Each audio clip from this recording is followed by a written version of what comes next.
शुक्र है honourable justice बीवी नागरत्ना जी का जो डिसेंटिंग जजमेंट है वह सुप्रीम कोर्ट के मेजॉरिटी जजमेंट का पार्ट नहीं बना, वरना 2014 के बाद आई नई नवेली मोदी सरकार जो जनता द्वारा चुनी गई थी वह इकोनॉमिक पॉलिसी मैटर्स पे ही आज 6 साल बाद एक एम्बैरसमेंट झेल रही होती। पर अगर नोटबंदी के इफ़ेक्ट्स जैसा कि अब हम फील कर रहे हैं, चाहे वो टेरर इंसिडेंट्स की बात हो या फिर जाली नोट्स की या फिर जो कैश इन सर्कुलेशन है हमारे, या फिर टैक्स टू जीडीपी रेशियो की ही, तो उसके जो रिजल्ट्स हैं वो उतने अनुकूल नहीं थे जितने नेक इरादों के साथ ये नोटबंदी की गई थी। जस्टिस नागरत्ना जी ने सरकार की मंशा पे तो कोई प्रश्न नहीं किया, पर ये भी कहीं ना कहीं इशारा किया कि ये नॉर्मल इकोनॉमिक पॉलिसी डिसीजन नहीं था। इसके बहुत ही दूरगामी इफ़ेक्ट्स भी थे और इमीडिएट इफ़ेक्ट्स का तो उन्होंने जिक्र किया है कि पीपल ने कितना हार्डशिप्स उसके कारण झेला।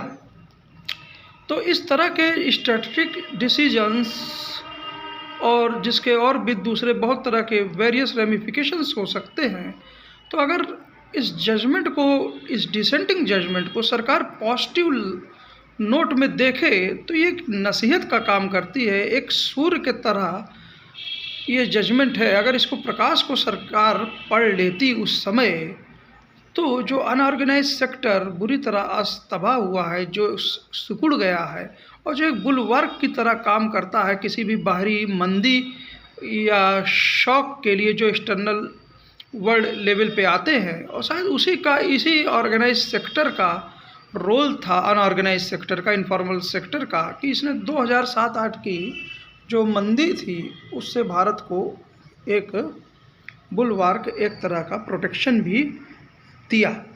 ज़्यादातर ये जो इनफॉर्मल सेक्टर्स है ये है बहुत ही इफ़िशियंट होता है और ज़्यादातर कैश पे डिपेंडेंट भी होता है, प्रॉफिट कम होता है, लेकिन ज़्यादातर लोगों को ये एम्प्लॉयमेंट देता है। माइक्रो स्मॉल मीडियम इंडस्ट्रीज़ जो होती हैं उनका भी कुछ न कुछ पोर्शन इनफॉर्मल वे में या अनऑर्गेनाइज्ड वे में ही काम करता है। जो भी टैक्स अवॉइडेंस के रास्ते ढूंढते हैं या टैक्स नेट में नहीं आते हैं या जो भी ये पैसा बचाते हैं वह कभी देश से बाहर नहीं ले जाते, वह अपने समाज में ही वह खर्च करते हैं। एक ही पर्चे पे कभी कभी कई बार काम भले ही कर लेते थे वो, लेकिन वो मार्केट में करेंसी फ्लो से लेकर माल इस ज़रूरत से ज़्यादा भी रखते थे कि कभी भी किसी भी समय डिमांड आए तो उसको कैप्चर कर सके, और ज़्यादा लोगों को रोज़गार देने के साथ जब पैसा फिर से बिना किसी तामझाम के सरकारी जद्दोजहद के फिर से वो ईजिली वही अवेलेबल हो जाता, तो ये मार्केट की इफ़िशियंसी को बढ़ाता था। इसी अनऑर्गेनाइज सेक्टर में करीब करीब, जैसे कि मल्होत्रा साहब ने जब कल बताया कि आलोक अड्डा जी के प्रोग्राम में, कि 90% के करीब वर्कफोर्स हमारी है, तो वो इससे रोज़गार भी पाती थी। और ये एक तरह से हमेशा चाहे कैसे भी एक्सटर्नल शॉक्स हो, ये अपना जो भी ग्रोथ है वो बनाए रहता था। तो नोटबंदी ने तो एक तरफ इस सेक्टर को तबाह कर दिया, उसकी प्रोडक्टिविटी को हंसिए पे ला दिया। सेकेंडरी इफ़ेक्ट्स क्या हुआ कि micro medium small medium industries भी नोटबंदी में, जैसा मैंने बताया कि ये अनऑर्गेनाइज सेक्टर से काफ़ी रिलेटेड होते हैं, एक बाउंड्री सीमा पे भी कुछ हद तक काम करते हैं, तो उनके प्रोडक्शन पे भी इसका असर पड़ा, जिससे कि डिमांड जो है वो धीरे धीरे कम होने लगी। इस बीच आप देखिए कि जो टैक्स सिस्टम है, हम ज़्यादातर लोगों को जो हम जीएसटी के दायरे में लाना चाहते थे, फॉर्मल सेक्टर में करना चाहते थे, तो खुद गवर्नमेंट जो टैक्स कलेक्ट करती है वो ज़्यादातर वो कलेक्शन जो हुआ वो कहीं ना कहीं उसका एक बहुत बड़ा पार्ट जो बड़े बड़े कॉरपोरेट्स हैं उनके एनपीए को सही करने में चला गया। उन कॉरपोरेट्स ने इसके एवज में जो इन्वेस्टमेंट इंडिया में मैन्युफैक्चरिंग सेक्टर इत्यादि में करना चाहिए था वो ना करते हुए, क्योंकि उन्होंने जो डिमांड कम हुई अनऑर्गेनाइज सेक्टर और स्मॉल मीडियम इंडस्ट्रीज़ की खस्ता हालत, जो उनके कारण भी जो प्रोडक्शन कम हुआ, तो एकाएक जो लोगों के पास पैसा भी कम हुआ, वो भी मार्केट को सिकोड़ दिया। और इस बीच जो फ्यूल प्राइसेस से जो एक्स्ट्रा टैक्स लगा के गवर्नमेंट ने टैक्स कलेक्ट किया, वो भी कारपोरेट फंडिंग में गया, तो इसने भी जो भी प्रोडक्शन है उसकी लागत भी बढ़ा दी। तो यहाँ से महंगाई के दो एस्पेक्ट निकल के सामने आए। पहला था कि प्रोडक्ट्स की लागत बढ़ गई, दूसरा था कि नोटबंदी और जीएसटी इत्यादि के कारण जो डिमांड, जो एक आदमी के जो यहाँ पे डिमांड थी, वो भी धीरे कम हुई, क्योंकि लोगों के पास पैसा उतना रहा नहीं। लेकिन उसके रिवर्स में जितनी डिमांड कम हुई, उससे कहीं अधिक जो स्मॉल मीडियम इंडस्ट्रीज एकाएक इसके इल इफेक्ट से बैठ गई, तो वो प्रोडक्शन कहीं अधिक उनका कम हो गया, जिससे महंगाई और बढ़ गई। और मंदी और महंगाई दोनों ही कहीं ना कहीं हमको दिखने लगी। दूसरी ओर जो भी कॉरपोरेट्स को पैसा इस तरह से, चाहे नोटबंदी हो, जीएसटी हो, इसके इफ़ेक्ट से इनडायरेक्ट वे में, या फिर जो भी टैक्स कलेक्ट करके जो भी डायरेक्ट पब्लिक सेक्टर बैंक से इनके एमपीओ को सुधारा गया या इनके कॉरपोरेट टैक्सेस को छूट दी गई, तो कहीं ना कहीं ये पूरे के पूरे रिसोर्सेज कॉरपोरेट तरफ शिफ्ट हुए। और कॉरपोरेट ने यहाँ मैन्युफैक्चरिंग के बजाय बाहर से ही चीज़ें, खासकर चाइना इत्यादि से सस्ती चीज़ें इंपोर्ट करके यहाँ पे लेबल लगा के और उसी चीज़ों को बाहर एक्सपोर्ट करने का भी ये सब काम वह करते रहे। तो उनको मुनाफा तो हो गया, पर ज़्यादातर लोग जो रहे वो बेरोज़गार होते गए। और हमारी जो अनऑर्गेनाइज्ड इंडस्ट्री सेक्टर था, स्मॉल मीडियम इंडस्ट्रीज थी, वह भी तबाह होती गई और कॉरपोरेट फैलते गए बिना जॉब एम्प्लॉयमेंट के। और ये जो अब जो हमारी मंदी फिर से जो विश्व लेवल पे आ रही है, जो महंगाई और मंदी दोनों के साथ एक साथ क्लम्प है, तो 2007-8 की स्थिति में भी हम उतने हैं नहीं, क्योंकि जो हमारा गवर्नमेंट डेप्थ है वह फॉरेन, मतलब जीडीपी के मुकाबले फॉरेन डेप्थ जो है वह भी पहले के मुकाबले कहीं अधिक है। हाँ, वो यूएसए और इंग्लैंड इत्यादि के मुकाबले, दूसरे जो डेवलप्ड कंट्रीज हैं उनके आधा ही रख लीजिए, चाइना के मुकाबले आधा ही है। लेकिन आपको ये भी देखना पड़ेगा कि जो हमारी मुद्रा की वैल्यू है उसका भी अवमूल्यन इस समय काफ़ी कुछ हुआ है। तो उस स्तर से हम एक्सपेंडिंग के लिहाज से उतने फ्रीडम नहीं फील कर सकते। प्लस 2007-8 में जो वर्कफोर्स हमारी मैन्युफैक्चरिंग में जिस हिसाब से थी, लगभग उतनी वर्कफोर्स आज भी हमारे पास होने के कारण, तो एक तरह से मैन्युफैक्चरिंग सेक्टर भी, जो वर्कफोर्स तो हर समय आबादी के हिसाब से बढ़ती रहती है, तो वो भी संकुचित है।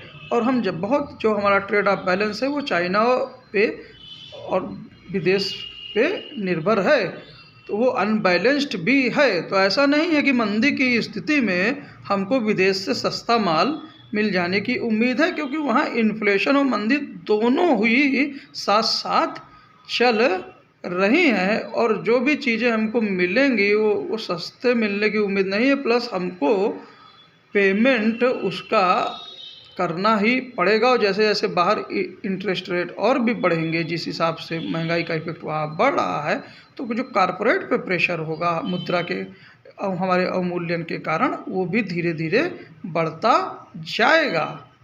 तो अब गवर्नमेंट के पास, सरकार के पास जो रास्ता है वह ये है कि जो ये अनऑर्गेनाइज सेक्टर है, जो स्मॉल मीडियम इंडस्ट्रीज़ है, जो भले ही टैक्स आपको कम देता था, लेकिन वो अपने समाज में ही खर्च करता था और ज़्यादा इफ़िशिएंटली और इकोनॉमी को रन करते रहता था। और जो टैक्स सरकार कलेक्ट करती थी, जो कॉरपोरेट को भी दे रही थी, वो एम्प्लॉयमेंट जनरेशन में और जीडीपी के ट्रिकल डाउन इफ़ेक्ट में वो उतनी कारगर साबित नहीं हुई। तो टैक्स इफ़िशियंसी अगर हम देखें तो जो फॉर्मल सेक्टर है उतनी अच्छी नहीं हुई जितनी अनऑर्गेनाइज सेक्टर और स्मॉल मीडियम इंडस्ट्री जो इस दायरे में काम करती थी। तो अब अगर मंदी की चपेट और आगे बढ़ती भी है तो सरकार को अब ये ध्यान रखना होगा कि अब हम फिर से वहीं पे कारपोरेट की तरफ उसके सहारे ना हो जाएं, क्योंकि कारपोरेट और सरकार में फ़र्क होता है। सरकार जो भी करती है अगल बगल देख के करती है। कॉरपोरेट आज हमारे खूब चमक रहे हैं, कुछ चुनिंदा कॉरपोरेट्स, लेकिन बहुत से और भी कॉरपोरेट्स और बहुत से और भी जो स्मॉल मीडियम इंडस्ट्रीज और भी लोग हैं वो बेरोजगारी, महंगाई इत्यादि के एक तरह से चारों तरफ वेस्टेज में पड़े हुए हैं। तो ये कारपोरेट तो झेल सकता है, कारपोरेट को ये चीज़ अच्छी लग सकती है, लेकिन सरकार कभी भी इस रास्ते पे नहीं चल सकती है और ना ही कारपोरेट से ये उम्मीद कर सकती है। तो इसलिए सरकार को जो भी अपना स्पेंडिंग का जो भी थोड़ा बहुत उनके पास बचा हुआ है जीडीपी का कुछ पोर्शन मंदी के दौर में खर्च करने के लिए किन्सियम मैकेनिक्स के जरिए तो उनको खासकर अनऑर्गेनाइज सेक्टर और स्मॉल मीडियम इंडस्ट्रीज की ओर जाना पड़ेगा और अपनी खुद की मैन्युफैक्चरिंग यूनिट्स से इस दायरे में बढ़ानी पड़ेगी, खासकर उन प्रोडक्ट्स में जो सूर्य से रिलेटेड हैं। जैसे जो हमने जस्टिस नागरत्ना जी का फैसला देखा था वो भी सूर्य के रोशनी की तरह एक हिस्टोरिक वे में एक दिन चमकेगा। और जो भी इस तरह के बड़े फैसले लिए जाते हैं, जो सील्ड कवर में जब जवाब देने की नौबत आ जाती है तो सरकार को पहले से ही सचेत रहना चाहिए। और इस तरह जब सील्ड कवर की ऐसे मामले जब होने की संभावना हो तो विपक्ष को, संसद को कॉन्फिडेंस में लेना चाहिए और सीक्रेसी की बात हो तो जो ऑर्डिनेंस वाला रूट उन्होंने जिक्र किया है तो उसके तरफ भी ही जाना चाहिए, ताकि एक डिटेल डिस्कशन के साथ जो भी डिसीजन लिया जा सके उसके इफ़ेक्ट कम से कम अच्छे हों, दूरगामी हों। ये नहीं कि इरादे अच्छे हैं और रिजल्ट कुछ भी हो। इरादों पे कभी भी किसी ने शक नहीं किया है। फिर से हम सूर्य की तरफ आते हैं। सूर्य हमें लगातार बिना हमसे कुछ लिए लगातार एनर्जी दे रहा है। तो 2007-8 में एक चीज़ और नहीं थी, वो थी क्लाइमेट चेंज की समस्या इतनी नहीं थी जो आज हो गई। आज अमेरिका में देखिए किस तरह के बर्फ़ के तूफ़ान है, जो बॉम्ब साइक्लोन है, ग्लोबल वार्मिंग का सीधा उससे रिलेट करी जा रही है। जो DW न्यूज़ हम उसकी रिपोर्ट को अगर देखते हैं न्यूज़ चैनल की, या हमने देखा कि अभी दीपावली के कुछ दिन पहले तक भी बारिश हुई थी। जब बारिश होनी चाहिए, धान लगाना है तो बारिश नहीं हो रही है। जो लोग इरिगेशन के माध्यम से धान लगा रहे हैं तो बाद में खड़ी फसलों पे बारिश हो जा रही है। तो लहसुन है, टमाटर है, इनके सही से दाम किसानों को नहीं मिल पा रहे हैं। तो ये कम से कम जब पर्यावरण की मार पड़ने लगी है तो कम से कम जो भी प्रकृति हमको दे रही है उसको तो बचा ले। क्यों नहीं टमाटर जो भी सस्ते हैं इस समय, उसके लिए हम फूड प्रोसेसिंग इंडस्ट्रीज लगाते हैं। ज़्यादातर अनऑर्गेनाइज सेक्टर में लगाइए, टैक्स के विषय में न सोचिए। वो अपने यहाँ भी सिस्टम जितना उनको टैक्स के दायरे में लाएंगे उतना ही वो भागेंगे बिजनेस से, व्यापार से। तो वो ताकि उसकी टमाटो प्यूरी बना लें। हरियाणा में गेहूं का आपने देखा क्या हाल हुआ, कुछ अभी ऐसी न्यूज़ NDTV की आई थी कुछ दिन पहले। तो और भी गोदाम हम बना सकते हैं। हम अपनी चीज़ें रिन्यूएबल एनर्जी में जो हम सोलर पैनल्स बना रहे हैं, ले रहे हैं चाइना से, ठीक है, हम अपना बनाना चालू करते हैं, भले ही महंगे होंगे, लेकिन जब ओवरऑल पैनल्स हम घर घर लगाएंगे तो उसकी कास्ट को हम जो सर्विसिंग में हम माहिर हैं, सर्विसिंग में हम उसको सेक्रीफाइस कर सकते हैं उस कॉस्ट को।